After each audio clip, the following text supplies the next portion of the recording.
अस्सलाम वालेकुम, welcome back to my channel. उम्मीद है आप खैरियत से होंगे। मेडिसिनल केमिस्ट्री का नया पोर्शन स्टार्ट करने लगे हम, ड्रग्स वाला पोर्शन, जिसमें पहले करेंगे हम एनाल्जेसिक्स और एंटीपायरेटिक्स। स्टार्ट करने से पहले कुछ बातें कर लेते हैं, जैसे हम ये टॉपिक्स जो हैं वो किस तरह से कवर करेंगे। तो हम इसको बेसिक बेसिक और कंसाइज वे से करेंगे, जो मिनिमम आपके लिए चीज़ें ज़रूरी हैं। ऑफ कोर्स आप इसमें अपनी मर्ज़ी से जितना मर्ज़ी गुड़ डालें उतना उस हिसाब से मीठा हो जाएगा, ठीक है। लेकिन बेसिक चीज़ों पे हम फोकस करेंगे ज़्यादा, स्पेशली वो बच्चे जिनको ऑर्गेनिक केमिस्ट्री थोड़ी भूल गई है, फंक्शनल ग्रुप्स वगैरह जो है आइडिया नहीं है उनका। जैसे आपसे अगर वो पेपर में पूछ लेते हैं एनालिन का स्ट्रक्चर बनाएं, तो आप वहाँ पे जाके ये नहीं ना कह सकते वाइवा में कि एनालिन तो हमारे फार्मूला जो है इसका सिलेबस में ही नहीं था, ठीक है। तो कुछ ऐसी चीज़ें जिनकी अंडरस्टैंडिंग ज़रूरी है, हम उनको भी साथ साथ देखेंगे ताकि आपकी वाइवा के लिहाज से भी प्रिपरेशन हो सके। दूसरा, मुझे जो क्वेश्चन एमसीक्यूज वगैरह इंपॉर्टेंट लगेंगे मैं आपको वो भी साथ साथ बता दूंगी। और चूंकि हमने इसको कंसाइसली प्रिपेयर करना है, तो without further delay let's start our topic. Analgesics and antipyretics. Analgesics जो दर्द के लिए इस्तेमाल होते हैं, ठीक है, पेन रिलीव करने के लिए। और एंटीपायरेटिक्स वो होते हैं जो फ़ीवर को रिड्यूस करने के लिए, फ़ीवर को ठीक करने के लिए इस्तेमाल हो रहे होते हैं, ठीक है। एनाल्जेसिक्स और एंटीपायरेटिक्स हमारी जो है वो बेसिकली दो तरह की होती हैं, नारकोटिक्स और नॉन नारकोटिक्स, ठीक है। नारकोटिक्स और नॉन नारकोटिक्स। अब नारकोटिक्स का आपको आइडिया तो है, जिनकी आदत हो जाती है, एडिक्शन हो जाती है, अब्यूज़ वगैरह का पोटेंशियल होता है और उसके बाद फिर उनके विड्रॉ भी नहीं कर सकते, और अगर करें तो विड्रॉल इफेक्ट्स आते हैं। बहरहाल इस वीडियो में हमने नारकोटिक्स को नहीं स्टडी करना, हम पढ़ें नॉन नारकोटिक्स, ठीक है। नॉन नारकोटिक्स को हम स्टडी कर रहे हैं। नॉन नारकोटिक्स वो होते हैं जो एडिक्शन नहीं करवाते, ठीक है। नॉन नारकोटिक्स में जो उसने क्लासिफिकेशन हमें सिलेबस के पॉइंट ऑफ व्यू से दी है कि सिलेबस में हमने दो दो पॉइंट्स करने हैं, वो हमारे पास कुछ इस तरह से हैं, ठीक है। हमने जो है वो क्यूनोलिन्स करने हैं, पैरासीटामोल, सैलिसिलिक एसिड, पायराजोलोन और pyrazolidinediones, and aryl anthranilic acid derivatives और aryl and heteroaryl derivatives of acetic acid. तो इस वीडियो में हम जो है वो इसकी क्लासिफिकेशन देखेंगे और मेन उनका जो therapeutic use mechanism of action, side effects है। अब मैंने आपको जैसे बताया कि मैं मिनिमम चीज़ें भी आपको बता रही हूँ, ठीक है। तो ये वाले जो थेराप्यूटिक यूजेस या इसके mechanism of action, side effects हैं, वो आप इनमें से तकरीबन हर क्लास में लिख सकते हैं अप्रॉक्सीमेटली। जो एक्सेप्शनल केसेस होंगे मैं आपको साथ साथ बताऊंगी, ठीक है। कि अगर जो है आपने कुछ नहीं पढ़ा, आप एंड टाइम पे पेपर की तैयारी कर रहे हैं, तो आप इससे जो है वो यानी कह लें कॉप अप कर सकते हैं अपनी डेफिशिएंसी को। फर्स्ट ऑफ ऑल अगर हम क्यूनोलिन्स की बात करें, तो क्यूनोलिन में हमारे पास सिनकोफेन और नियोसिनकोफेन है, उसके स्ट्रक्चर बने हुए हैं। फिर हमारे पास पैरासीटामोल है। पैरासीटामोल जो है एसिटानिलाइड का डेरिवेटिव होता है, ठीक है। जो स्ट्रक्चर एसिटानिलाइड का है, अगर वो आपको आता है तो उससे आपको आगे कोई मुश्किल नहीं होगी। फॉर एग्जाम्पल एसिटानिलाइड का क्या फार्मूला है, हमारे पास फिनाइल ग्रुप के साथ ऊपर एसिटामाइड ग्रुप लगा हुआ है, ठीक है। मैं साथ साथ आपको बताती जाऊँगी ताकि जो है वो कोई आपको प्रॉब्लम वगैरह ना रहे, ठीक है। जैसे हमारे पास बताया मैंने कि फ़िनाइल ग्रुप, अब ये फ़िनाइल ग्रुप क्या होगा, बेंजीन किसी ग्रुप के साथ अटैच है तो उसको हम फ़िनाइल ग्रुप बोलेंगे, ठीक है। अब फ़िनाइल ग्रुप के साथ हमारा एसिटामाइड ग्रुप लगा हुआ है। अब ये वाला जो ग्रुप है ना, ये NH के साथ ये acetyl group, this is acetyl group, this one, ठीक है। ये वाला ये एसिटाइल ग्रुप है, एसिटाइल। और ये अगर अमाइनो ग्रुप भी साथ ले लें तो ये एसिटामाइड ग्रुप बन जाएगा, एसिटामाइड, ठीक है। ये हमारा हो गया एसिटानिलाइड। अब एसिटानिलाइड की पैरा पोजीशन पे अगर इथॉक्सी ग्रुप लगा होगा, what is ethoxy group, ethyl group के साथ O अगर लगा हुआ होगा तो वह हमारे पास फेनेसिटन होगा। सेम टू सेम आप लिख लें NH double bond OCH3।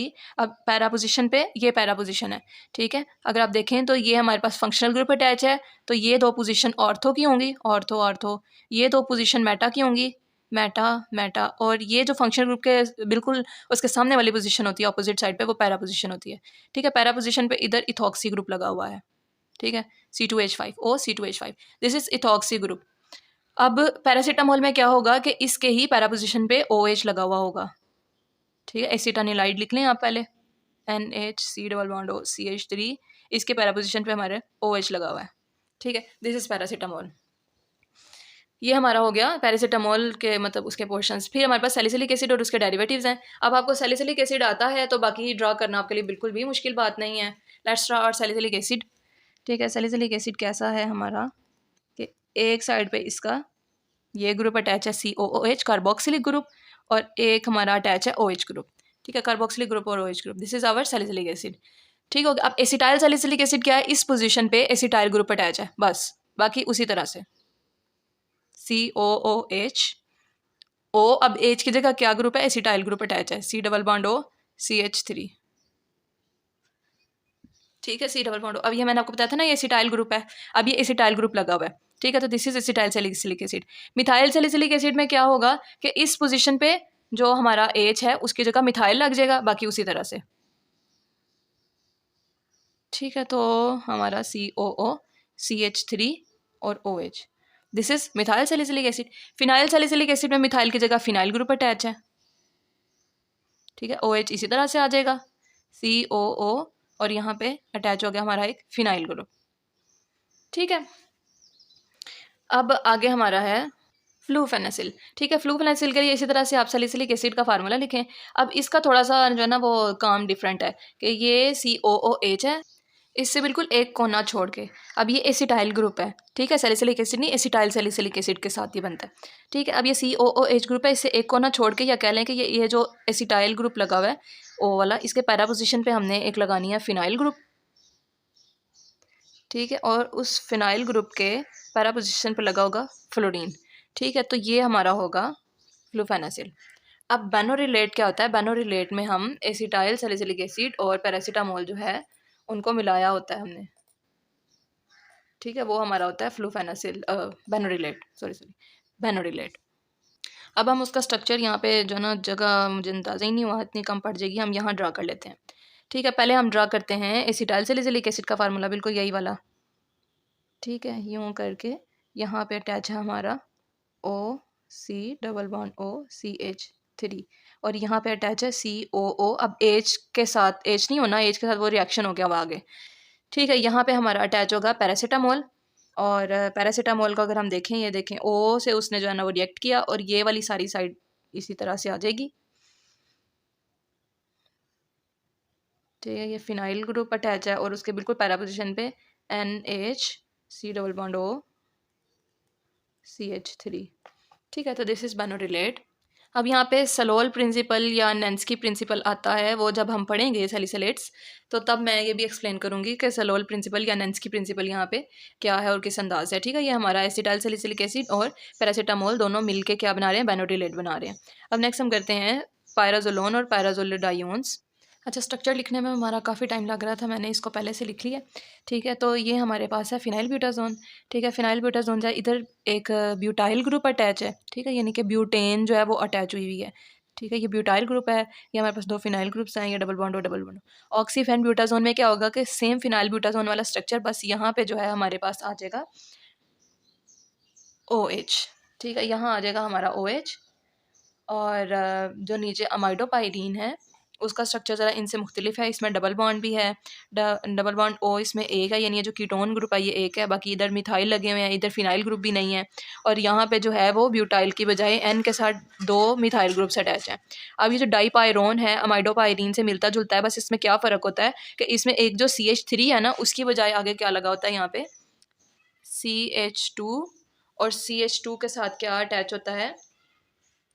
NaSO3।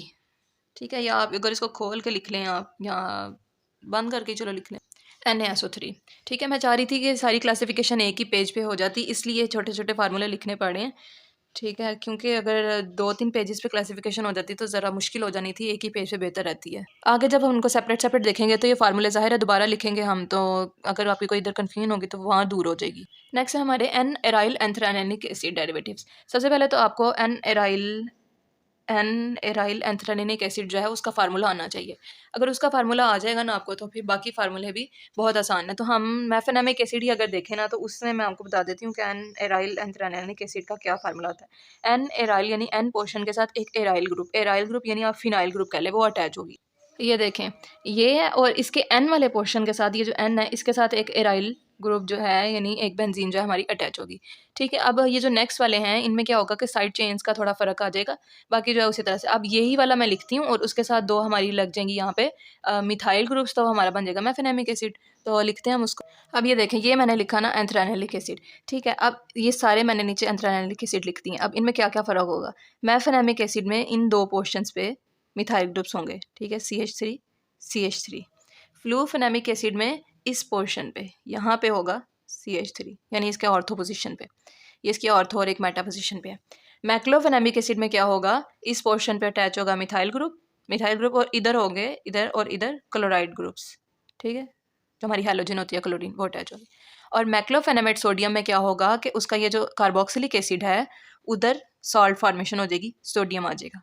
ठीक है बस। अब ज़रा ये ज़हन में रहे कि ये जो आप लिख रहे हैं ये COOH ग्रुप जो है हमारा जो कार्बोक्सिलिक एसिड्स होते हैं ये एसिड्स, ठीक है? ये इसका क्या मतलब होता है? इसका मतलब होता है C डबल बॉन्ड OOH, ठीक है? अगर आप कहीं पे ये चीज़ देखें तो इससे कन्फ्यूज़ नहीं होना, इसका ये मतलब होता है। ये मैंने उन लोगों के लिए बताया जिन्हें नहीं पता, जिनको पता था उनका फिर रिवाइज़ हो गया बस, ठीक है?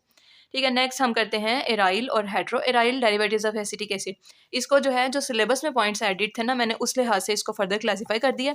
इंडोल एसिटिक एसिड और pyrrole acetic acid, naphthalene acetic acid, propionic acid derivatives. अब इसकी और भी फर्दर क्लासेस आ जाती हैं, लेकिन चूंकि ये सिलेबस पॉइंट ऑफ व्यू से हम कर रहे हैं तो सिलेबस में ये वाले पॉइंट्स एडिट थे, ठीक है? अब इसमें फर्दर भी बहुत ज़्यादा ड्रग्स आ जाती हैं, लेकिन मैंने एक एक इंक्लूड किया। इंडोल वाले में इंडोमेथासिन, पायरोल में टॉलमिटन, नैफ्थलीन में नेप्रोक्सन, प्रोपियोनिक में दो ज़्यादा इंपॉर्टेंट थी इसलिए मैंने दो ऐड कर दिया है, आइबुप्रोफेन और डिक्लोफेनिक। अब इनके फार्मूले देख लेते हैं। तो चलें, मैंने इनके फार्मूले लिखनी है यहाँ पे। इंडोल जो है, अब आपको ये पता होना चाहिए इंडोल क्या होता है, ठीक है? तो ये हमारे पास एक बेंजीन रिंग के साथ जो 5 मेंबर्ड नाइट्रोजन वाली रिंग होती है ना, फ्यूज़ हुई हुई फुल सैचुरेशन के साथ, तो ये इंडोल होती है। और अगर हम बात करें पायरोल की, तो ये जो 5 मेंबर्ड रिंग होती है जिसमें एक साइड पे नाइट्रोजन लगी होती है फुली सैचुरेटेड, ये पायरोल होता है हमारे पास। नेफ्थलीन क्या होगा? नेफ्थलीन जो दो बेंजीन रिंग्स एक दूसरे के साथ फ्यूज़ हुई होती हैं, वो हमारे पास नेफ्थलीन है। प्रोपियोनिक एसिड क्या है? प्रोपियोनिक एसिड कार्बोक्सिलिक एसिड होता है प्रोपेन के साथ, यानी 3 कार्बन के साथ, CH3 CH2 COOH, ठीक है? और अगर आप देखें ये एक C, एक ये दूसरा C, और ये जो कोने में है अंदर वाला C, ये तीसरा C, ठीक है? और यहाँ पे भी अगर आप देखेंगे एक सी या दूसरा सी और ये कोने वाला 3 सी, तो ये प्रोपियोनिक एसिड बन जाता है। तो चलें यहाँ पे हम अपनी वीडियो क्लोज करते हैं, ठीक है? आप इसका स्क्रीनशॉट भी ले लें और साथ इसके थेरेप्यूटिक यूज़ जो आप इन सब में लिख सकते हैं, analgesic, antipyretic, anti inflammatory, mechanism of action, तकरीबन इन सब का यही है कि कॉक्स एंजाइम जो है साइक्लोऑक्सीजनेस एंजाइम उसको इनहिबिट करते हैं। साइक्लोऑक्सीजनेस नहीं होगा तो प्रोस्टाग्लैंडिन्स नहीं बनेंगे, प्रोस्टाग्लैंडिन नहीं होगा तो हमारी पेन, फीवर और इन्फ्लेमेशन जो है, इन्फ्लेमेशन वो ठीक हो जाएगी, ठीक है? और साइड इफ़ेक्ट्स में जो ज़्यादा मोस्ट कॉमनली हैं वो GIT साइड इफ़ेक्ट्स आते हैं, जैसे अल्सरेशन करवाते हैं, ये GI ब्लीडिंग करवाते हैं, हेपेटोटॉक्सिसिटी करवाते हैं और बहुत ज़्यादा करवाते हैं, और किडनी टॉक्सिसिटी करवाते हैं, ठीक है? तो ये बिल्कुल स्टार्ट से अब 2 पोर्शन में स्क्रीनशॉट लेना पड़ेगा, तो मुझे आइडिया नहीं था ये स्क्रीन में कवर नहीं होगा, और ये दूसरा पोर्शन, ठीक है? अब नेक्स्ट वीडियो में इंशाल्लाह हम स्टार्ट करेंगे अपने इन एनालिसिस की क्लासेस को। अपना ख्याल रखें, जाने से पहले वीडियो को लाइक ज़रूर करें। अल्लाह हाफ़िज़।